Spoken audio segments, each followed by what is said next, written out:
하면서 부를 수 있는 노래가 있고, 예배 때는 교제성을 부르는 게 아니에요.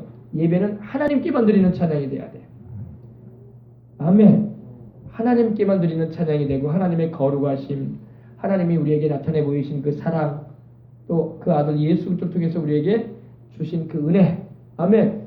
그걸 노래해야 돼요. 예배 때는 교제성은 이제 예배 말미에 우리가 예물 드리고 난 다음에 서로 간에 인사 나눌 때 그때는 해도 괜찮아. 그러나 예배송은 하나님께만 집중되는 노래를 불러야 돼요. 하나님께만 드려야 되니까. 아멘. 그래서 또 구분을 해놓으시면 됩니다.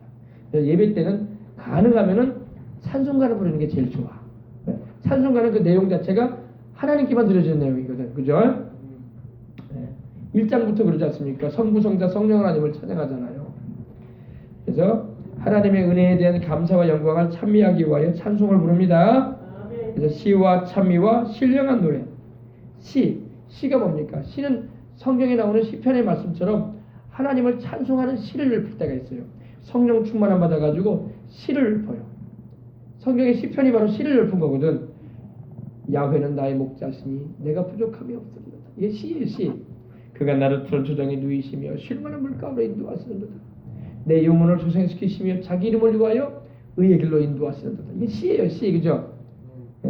시로 이렇게 하나님을 찬양하고, 또 찬미, 찬송, 우리가 말하면 찬송, 찬송을 말하는. 신령한 노래는 방언 찬송. 성령 충만함 받아서 방언으로도 기도하고 방언으로도 찬양을 해야 돼. 방언 찬송, 영의 노래, 할렐루야. 그래서 아주 충만한 예배 가운데 들어가면은 방언으로만 기도하는 게 아니라 방언 찬송도 터져 나오는 거야. 막. 또 예언적인 노래도 나와요. 예언의 노래도 나와요. 하나님께서 노래를 통해서 또한 성령께서 말씀을 주셔가지고 노래를 하게 만들어요. 즉흥적인 스판테니어송이라고 하는데, 즉흥적인 막 자발적으로 터져 나오게 만들어요. 성령님 역사하시는 현장 가운데 충만한 예배 현장 가운데 일어나는 일들입니다. 성령님의 역사 가운데 있어요. 그래서 우리나라 예배 가운데도 이런 스판테니어송이라고 해가지고 이 자발적으로 터져 나오는 영의 노래가 좀 있어야 되는데, 우리는 아직 거기까지는 잘 못 들어가요. 그래서 미국 교회나 그런 교회 보면은 충만한 예배 가운데 성령님의 임재하신 가운데 각자에게 하나님이 주시는 예언적인 노래도 터져 나오고, 또 방언 찬송을 통해서 하나님께 영광을 돌리는 그런 예배가 있어요. 깊이 들어가면 할렐루야. 그러한 가운데 막 치료가 일어나고 귀신이 내어 쫓겨나가고 또 하나님의 그 영광이 막 임하는 거예요. 할렐루야. 서로 우리는 시와 찬미와 신령한 노래들로 서로 화답한다. 서로의 믿음을 격려도 해주고, 너희의 믿음으로 주께 감사하고 찬송하며, 아멘. 마음으로 주께 또 감사하고 찬송해. 마음은 없는데 입으로만 노래한다고 그게 찬양이 되는 건 아니잖아요. 마음으로 주님을 향한 감사와 찬양이 있고, 마음 속에서 우러나오는 기도와 찬송과 주님을 향한 예배가 되어야 할 줄 믿습니다. 설교가 있어요. 그다음에 설교는 하나님의 신령한 진리를 설명하는 것으로 성경을 기초로 하고 인간을 구원할 목적으로 사람에게 선포되어지는 말씀입니다. 그러므로 교회의 모든 성도들은 하나님의 말씀을 듣는데 열중해야 하며 생활에 또 그것을 적용해야 됩니다. 적응이 아니라 적용입니다. 적용. 하나님의 말씀을 듣고 한 귀로 듣고 한 귀로 흘려버리면 안 되잖아요. 야고보서에 나오는 것처럼, 그죠? 자기 얼굴을 거울로 봐놓고 잊어버리는 거가 똑같다고 했거든요. 하나님의 말씀을 듣고 그 말씀을 내 마음에 새기고 그 말씀대로 내가 일생을 살아가는 것이 말씀의 설교의 그 중점되는 내용인 것입니다. 그래서 설교를 통해서 사람들이 은혜를 받아야 돼. 아멘. 그럼 무슨 설교를 해서 은혜 받을까요?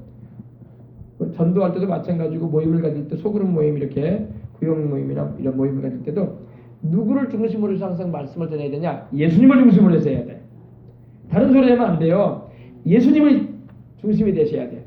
또 예수님이 중심이 돼야 되고, 또 십자가 대속이 중심이 돼야 돼. 십자가에서 우리를 위해서 주님이 이루신 그 구원, 할렐루야. 우리 같은 이렇게 죄인들을 위해서 주님께서 인간의 몸을 입고 오셔가지고 십자가에서 죄 없이 우리 그 몸을 찢고 피를 흘려주셨으니 이 은혜가 얼마나 감사하냐. 우리가 더욱 주님을 잘 믿어야 될 텐데, 그러기 위해서도 우리가 주님 약속하신 성령 충만함도 받고, 할렐루야. 또 주님 살아계시니 또 우리의 문제도 해결받고 더 주님께 영광 돌리면서 살아야 되겠다. 아멘.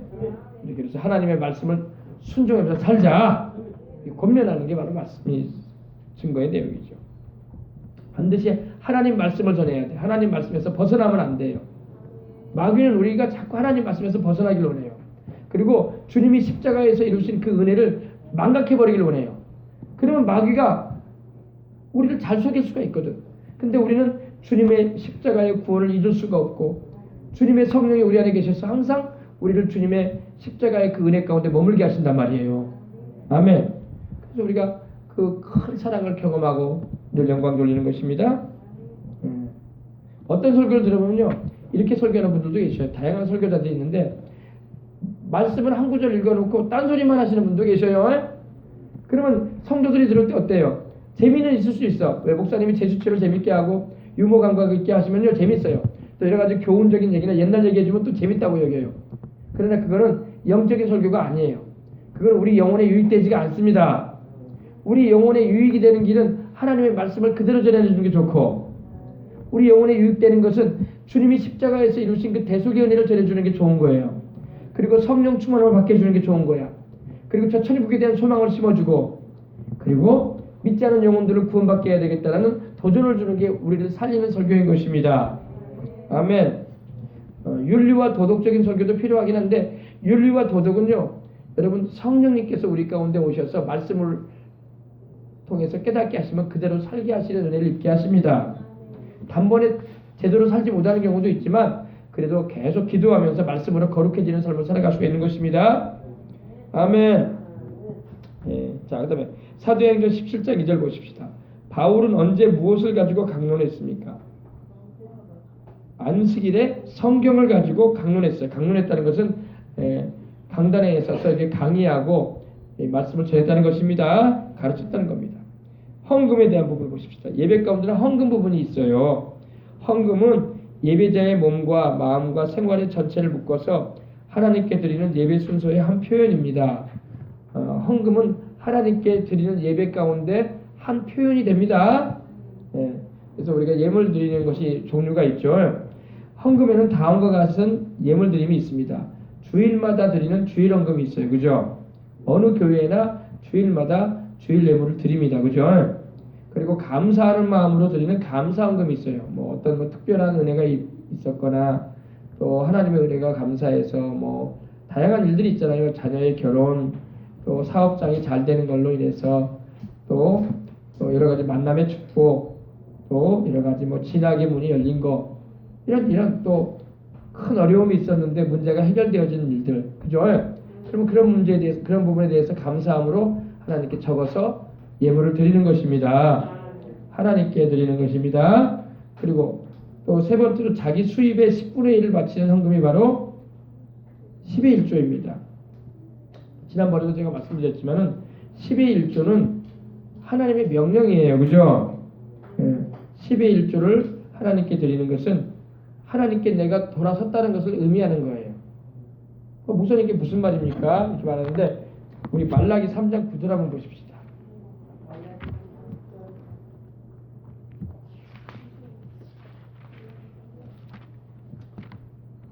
이제 이 헌금 설교는 목사님들이 제일 하기가 그런 설교이기도 한데, 그러나 이거를 잘 가르쳐주고 성도들로 하여금 주님께 복을 받을 수 있는 길을 열어줘야 돼요. 왜냐하면 12.1조에는 축복을 하나님께서 명해 놓으셨기 때문입니다. 보십시다. 7절부터 보십시다. 만군의 야훼가 이르노라. 너희 조상의 날로부터 너희가 나의 규례를 떠나 지키지 아니하였도다. 그런즉 내게로 돌아오라. 그리하면 나도 너희에게로 돌아가리라 하였더니 너희가 이르기를 우리가 어떻게 하여야 돌아가리이까 하는도다. 어떻게 해야지 우리가 하나님께로 돌아가겠습니까? 이게 물어본다는 거예요. 하나님께. 그런데 하나님께서 말씀을 하십니다. 사람이 어찌 하나님의 것을 도둑질하겠느냐. 그러나 너희는 나의 것을 도둑질하고도 말하기를 우리가 어떻게 주의 것을 도둑질하였나이까 하는도다. 이는 곧 11조와 봉헌물이라. 너희 곧 온 나라가 이스라엘을 말합니다. 나의 것을 도둑질하였으므로 너희가 저주를 받았느니라. 만군의 야훼가 이르노라. 너희의 온전한 11조를 창고에 들여 나의 집에 양식이 있게 하고 그것으로 나를 시험하여 내가 하늘문을 열고 너희에게 복을 쌓을 것이 없도록 붙지 아니하나 봐라. 만군의 야훼가 이르노라. 내가 너희를 위하여 메뚜기를 금하여 너희 토지 소산을 먹어 없애지 못하게 하며 너희 밭의 포도나무 열매가 기한 전에 떨어지지 않게 하리니 너희 땅이 아름다워짐으로 모든 이방인들이 너희를 복되다 하리라. 만군의 야훼의 말이니라. 아멘. 7절에 보니까 너희가 나에게서 돌아오지 않았다 말씀을 합니다. 그러니까 이스라엘 백성들이 아니 하나님 우리가 하나님께로 안 돌아왔다고요 말씀하십니다. 물어요 하나님께. 그러니까 하나님이 말씀합니다. 너희가 10의 1조와 헌물을 드리지 않는 것이 나에게 돌아오지 않은 것이라고 말하고 있어요. 그죠? 왜 이렇게 말씀하시냐면요 10의 1조와 헌물을 드리는 것은요 하나님께서 내 인생의 주인이라는 것을 내가 고백하는 거예요. 하나님께서 내 인생의 주인이 아니기 때문에 하나님의 주인 되심을 인정하지 않고 살게 되면 10의 1조를 드리지 않습니다. 내 거다 이거예요. 다 내 거. 내가 주인이다 이거예요. 그러나 10의 1조를 하나님께 드리는 것은 이 모든 것이 하나님께로부터 왔던 걸 알고 또 그 가운데서 하나님의 것을 내가 믿고 드리는 거예요. 아멘. 그럴 때 하나님께서 약속하신 게 이 말씀이잖아요. 나를 시험하여 내가 하늘문을 열고 너희에게 복을 쌓을 곳이 없도록 붙지 아니하나 봐라. 아멘. 그래서 하나님께서 축복해 주겠다고 말씀하신 겁니다. 메뚜기 재앙이 여러분 출애굽기에 보면 나오거든요. 메뚜기가 애굽의 모든 그 풀초목들을 다 뜯어먹어버렸어. 그래서 애굽인들이 먹을 것이 소망을 주지 못할 정도가 됐어요. 메뚜기는 무섭습니다. 나무도 풀도 다 뜯어먹어버려요. 근데 하나님께서 메뚜기를 금하여 너희 토지 소산을 먹어 없애지 못하게 할 거래. 너희 사업장이나 직장에 손해보지 않게 해주겠다 이 말이에요. 아멘. 그리고 밭의 포도나무 열매가 기한 전에 떨어지지 않게 한다는 것은 밭의 포도나무의 열매와 같이 주렁주렁 복되게 맺어져야 할 그런 여러 가지 생활의 일들과 자손들에 대한 말씀입니다. 기한 전에 떨어지지 않게 해주겠다는 것은 돌봐주겠다는 겁니다. 아멘. 요새 이제 포도가 한참 여러분 이제 나오기 시작하는데 포도가 여러분 주렁주렁 있다가 바닥에 뚝뚝뚝뚝 다 떨어졌으면 어떻게 그걸 상품 가치가 있겠습니까? 그죠? 그러나 주렁주렁 포동포동하게 잘 있게 해주시고 하나님이 기한 전에 떨어지지 않게 해서 소득에뿐만 아니라 이거는 자손들을 말하는 거예요. 자손들이 포도 소기처럼 잘 될 것이다 이 말이야. 아멘. 자손들이 다 예수님 믿어야지 구원은 받지만 세상 살 동안에 하나님께서 그들의 삶에 풍조가 너희를 더하시겠다는 그런 말이에요. 아멘. 아시겠어요? 그래서 한간에는 막 11조는 구약에서나 하는 거지 신약에는 11조에 대해서 말씀한 구절이 없다고 어떤 분들은 말하고 신약 시대는 율법 시대가 아니기 때문에 은혜 시대이기 때문에 뭐 하나님이 막 돈을 밝히는 분도 아닐 텐데 뭔 11조를 드리냐 이렇게 말하기도 하는데 그렇지 않아요. 우리 주님께서 마태복음 23장 23절에 말씀하기를 이것도 행하고 저것도 버리지 말라고 하셨어요. 그죠? 12의 1조는 누가 받아요? 목사들이 받아요? 하나님이 받습니다. 히브리서 보세요. 히브리서는 누가 받는가에 대해서 말씀하고 있습니다.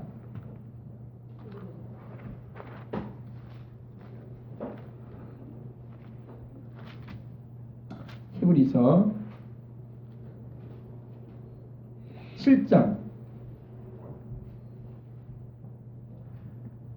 7장을 보면 멜기세덱이라는 인물이 나옵니다. 아브라함이 창세기 14장을 보게 되면은 그돌라오멜과 동맹한 왕들과 더불어 전투하고 318명의 군주를 이끌고 가서 전투하고 빼앗겼던 조카와 조카 손주들과 그리고 전리품들을 다시 찾아옵니다. 그때 하나님의 제사장이었던 이방인 제사장이었던 멜기세덱이 와서 아브라함을 환영해 주면서 떡과 포도주를 대접합니다. 그때 아브라함이 전리품의 10분의 1을 멜기세덱 제사장에게 바칩니다. 그때 아브라함이 멜기세덱 제사장에게 축복을 받아요. 아멘. 지극히 높으신 하나님이 아브라함에게 복을 주옵소서. 11조를 그러면 어디다 드려야 되냐? 성찬할 때는 자기 교회에다 드리는 거예요. 아멘. 아멘. 11조는 내가 성찬을 떼고 내가 예배 드리는 교회에다가 드리는 것이 옳은 것입니다. 아멘. 네. 작년에 우리 교회 다녀갔던 이 RK 젊은 우리 청년들이 은혜를 많이 받아가지고 몇 명의 청년들이 11조를 자꾸 우리 교회로 보내겠대. 그래서 내가 그러지 말라고 했어요. 왜 여기다 순복에다 드려야지 왜 나한테 주냐? 우리 여기다 왜 나한테가 아니라 왜 우리 교회에다 보내느냐 그랬어요. 그러면서 보내려면은 11조는 본교회에다 드리고 선교헌금을 보내라. 그렇게 은혜가 되면은 할렐루야. 선교헌금은 11조가 아니잖아요. 그래서 선교지로 보내주는 거기 때문에 청년들이 물론 뭐 학생들이고 알바 뛰는 이들인데 무슨 돈이 있겠습니까? 그러나 감사헌금으로 보내라 그랬어요.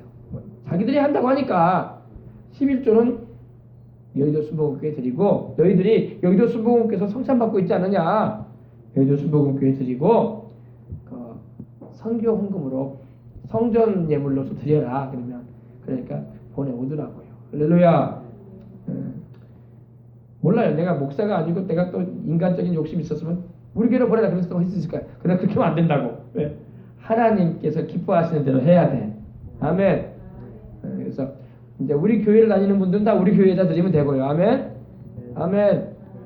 그래요. 그래서 8절 보세요. 또 여기는 죽을 자들이 10분의 1을 받으나 저기는 산다고 증거를 얻은 자가 받았느니라. 산다고 증거를 얻은 자는 바로 예수님을 말하는 거야. 우리 예수님이 10의 1조를 받는다 이거예요. 목사가 받는 게 아니라. 알겠어요? 목사가 이제 축복 기도를 해주죠. 주님께 드려지는 예물을. 그죠? 그러나 예물을 받으시는 분은 누구라? 우리 주 예수 그리스도에서요. 예수 그리스도. 이 멜기세덱이 상징하는 바는 바로 우리 예수님을 말하거든요. 아브라함에게서 10분의 1을 받으셨던 그 예수님은 멜기세덱은 오늘날에 우리 주 예수님을 말하는 거예요. 아브라함처럼 하나님을 믿고 따르는 우리가 드리는 모든 10의 1조와 헌물은 누가 받으신다? 예수님이 받으세요. 우리 주 예수님께서. 아멘. 그렇게 하시고 믿음 생활하시면 흔들림이 없습니다. 네. 자, 이제 조금만 더 하고 마치도록 하겠습니다. 그래서 자기 수입의 10분의 1을 바치는 헌금이 뭐라고요? 10분의 1의 헌금 11조를 말합니다. 11조를 드리다 보면 이런 고민을 할 수가 있어요. 우리 이런 질문들이 와요. 질문들이 오는데 예를 든다면은 이런 경우가 있잖아요. 내가 집을 하나 샀어. 하나님이 돈을 주셔가지고 집을 샀는데 그 집을 팔았어 또. 그러면 어떻게 해야 됩니까? 상당히 부담스러운 질문입니다.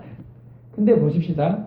이 11조 생활을 처음부터 잘하면 좋은데 안 했단 말이에요, 사람들이. 그죠? 신앙생활도 안 하고 신앙생활 해왔고. 그러다 보면 이렇게 질문사항이 나와요.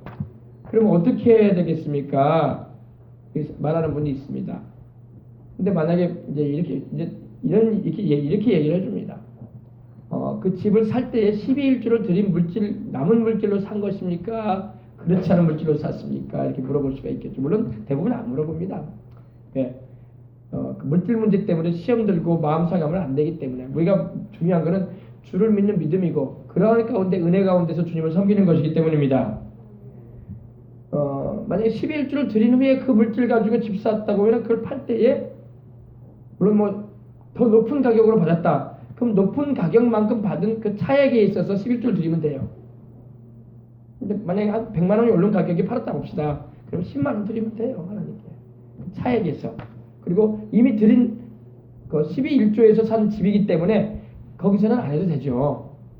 무슨 말씀인지 이해하십니까? 네, 하나 설명해 드린 겁니다.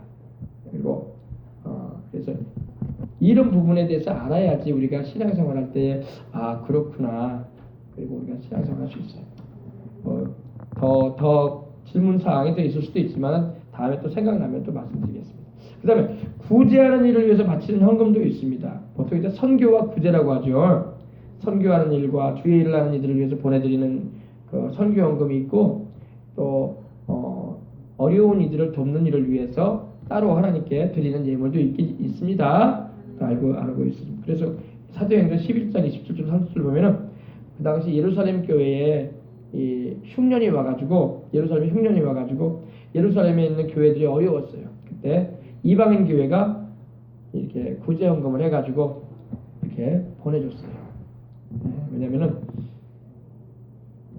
예루살렘 교회에서 복음을 전해줘서 이방인 교회들이 세워졌기 때문에 영적인 은혜를 입었기 때문에 물질적인 그런 도움을 줄 수가 있었다 이겁니다. 이해가 되십니까?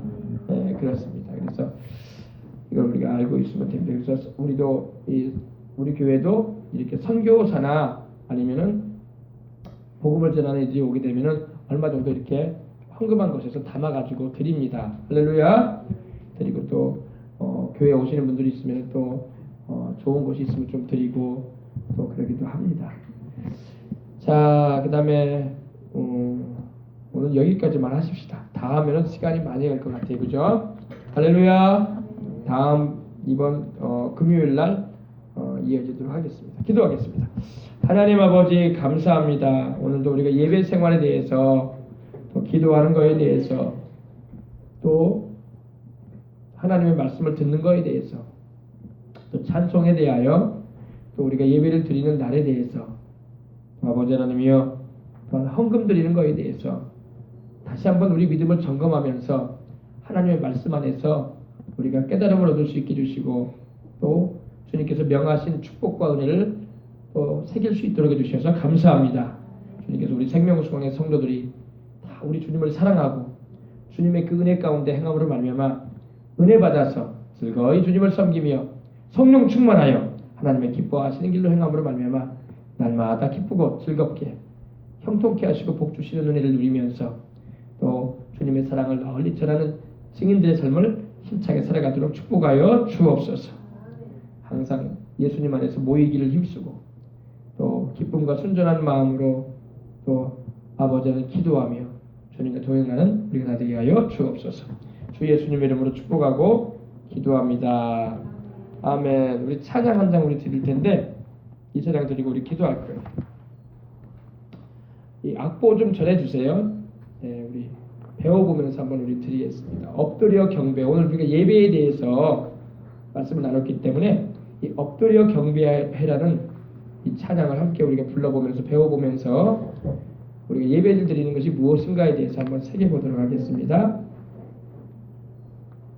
엎드려 경배해 십자가 발 앞에 날 향한 그 자비 이제는 더 이상 정죄함 없으리 날 덮는 그 보혈 떡과잔 들고서 우리 다 기억해 주님의 사랑을 우리의 허물을 대신에 달리신 주님의 십자가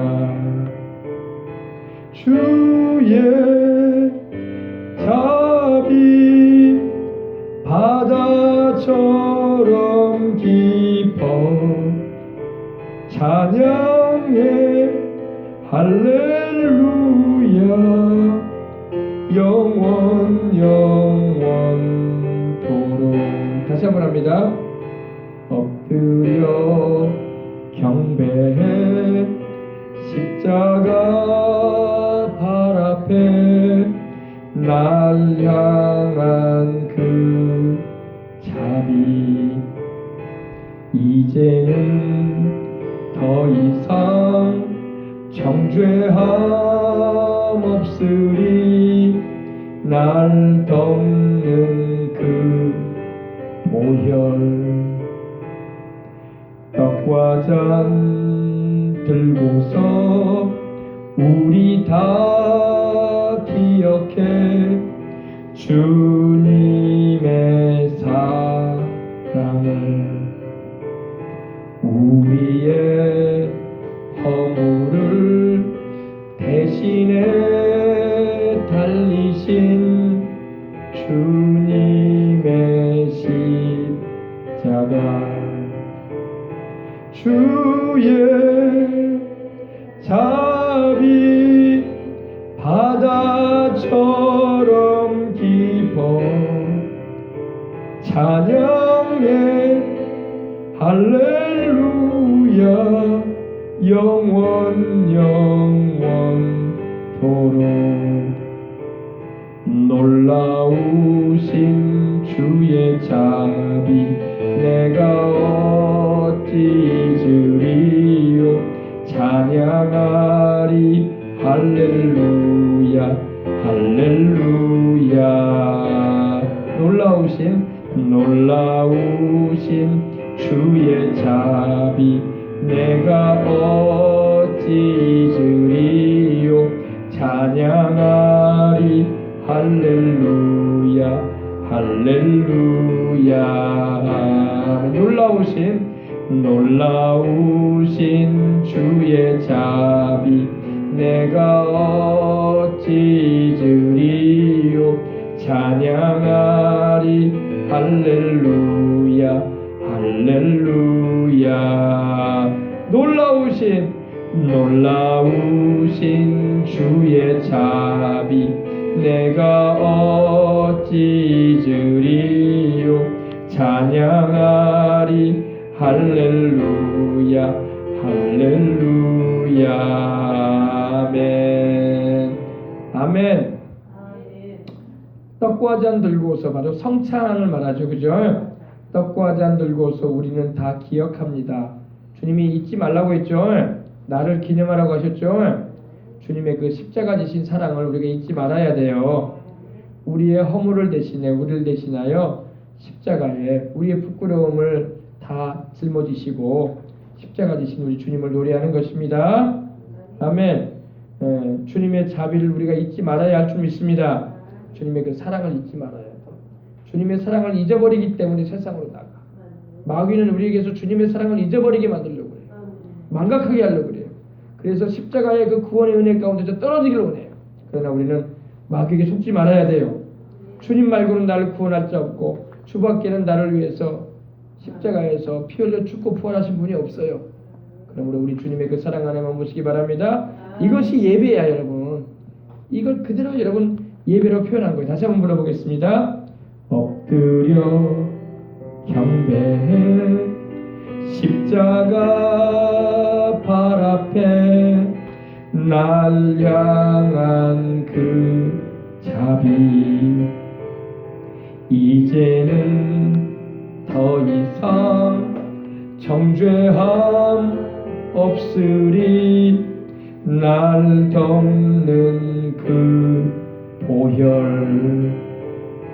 떡과 잔 들고서 우리 다 기억해 주님의 사랑을.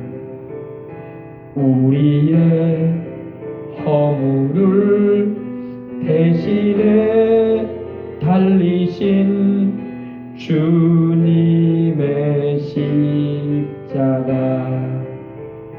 주의 자비 바다처럼 깊어 찬양해 할렐루야 영원 영원토록. 놀라우신 주의 자비 내가 어찌 잊으리요. 찬양하리 할렐루야 할렐루야. 놀라우신 주의 자비 내가 어찌 잊으리요. 찬양하리 할렐루야 할렐루야. 놀라우신, 다시 한번 합니다. 놀라우신 주의 자비 내가 어찌 잊으리요. 찬양하리 할렐루야 할렐루야. 다시 한 번만 합니다. 놀라우신 주의 자비 내가 어찌 잊으리요. 찬양하리 할렐루야 할렐루야. 아멘 아멘. 옛날에 한 20년이 넘은 것 같네. 30년 전인 것 같네요. 조 목사님이 설교를 하는데 그런 말씀 하셨어요. 사람들이 성령도 받고 은혜도 체험해놓고 세상으로 간다는 거예요. 주님 등지고 간다는 거예요. 왜 가는가 봤더니 세상을 사랑한다. 세상 사랑하라고 성경이 말씀하고 있잖아요. 이 말씀만 보고 이제 기도할 거예요. 요한일서.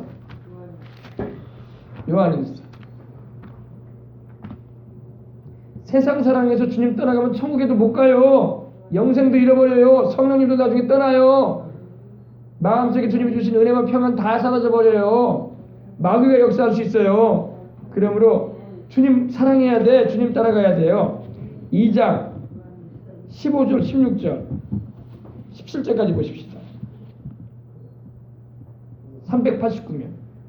이 세상이나 다 찾으셨어요? 아멘. 이 세상이나 세상에 있는 것들을 사랑하지 말라. 누구든지 세상을 사랑하면 아버지의 사랑이 그 안에 있지 아니하니 이는 세상에 있는 모든 것이 육신의 정욕과 안목의 정욕과 이색의 자랑이니 다 아버지께로부터 온 것이 아니요 세상으로부터 온 것이라. 이 세상도 그 정욕도 지나가되 오직 하나님의 뜻을 행하는 자는 영원히 거하느니라. 사랑하지 말라고 했잖아. 근데 성령 받고 방언도 받고 병 고침의 은사도 받고 하나님 만났다고 하는 사람들이 나중에 주님 등지고 떠나는 거 보면은 왜 떠나느냐? 세상 사랑해 버리는 거예요. 마귀가 세상 꼴로 확 사로잡아 버리는 거예요. 그러니까 세상에 휘황찬란하고 좋아 보이고 나를 즐겁게 해주고 기쁘게 해줄 것들이 많단 말이야. 때로는 사람들과의 만남을 통해서 또한 물질적인 걸로 통해서 또 높은 자리에 올라가는 걸 통해서 또 세상에 돈 버는 재미 때문에 그래서 세상 사랑에서 떠나는 거야 주님을. 그러나 안타까운 건 뭐냐면 영생 잃어버려요. 천국에 못 가요. 세상 떠나면 성령님도 떠나요. 나중에 세상 살아가면. 알겠습니까? 그래서 우리는 이 세상과 세상에 있는 것을 사랑하지는 말아야 돼. 세상에 있는 것이 필요하고 있어야 할 것들은 있어요. 그러나 그것은 필요해서 있는 거지 그것이 나의 사랑과 내 마음을 그것이 중심에 자리 잡게 하면 안 돼. 아멘. 우리는 항상 우리 중심에 주님이 계셔야 되고 주님이 비중을 차지하게 해드려야지. 까딱 잘못하면 세상에 들어와요.